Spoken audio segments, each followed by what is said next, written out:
CPI today, PPI yesterday. CPI to most traders I deal with is the most important. It's further down the pipeline, but many of them said, wow, that year-over-year number really retreated. Just generically, Dr. Rogoff, inflation's a big topic. We don't really see it coming in a huge wave. Your thoughts on that and the route the Fed has taken in dealing with what they perceive to be a big wave potentially coming?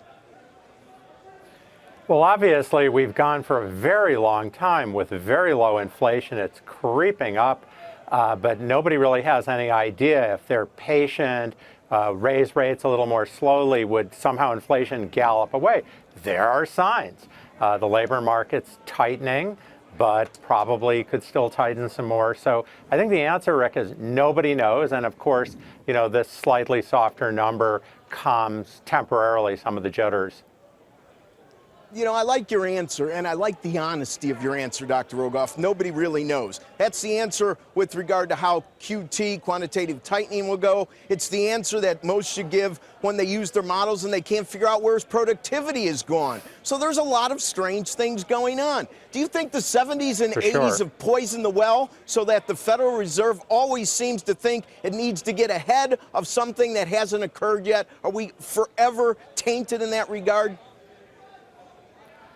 Well, a long time has passed since then, and I think the Fed has been very patient, but it's very, very difficult to make this call. If you look at really long-term interest rates, like 30-year rates, they're still really low. I mean, the anticipations that the real inflation-adjusted interest rate won't be that high, that inflation won't be that high. So, if you look over a longer horizon, I would say the market actually seems pretty calm about it.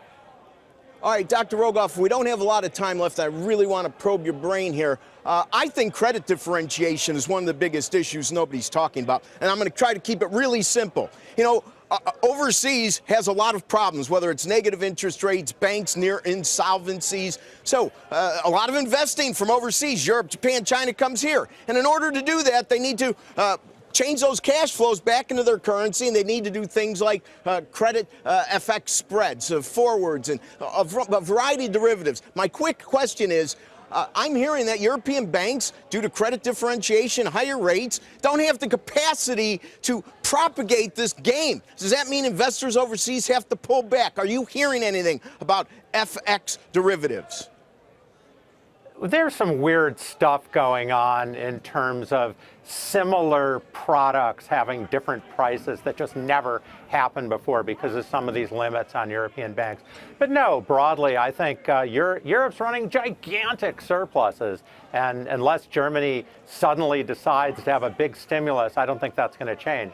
No, I don't think there's a dramatic longer-term change. Yep.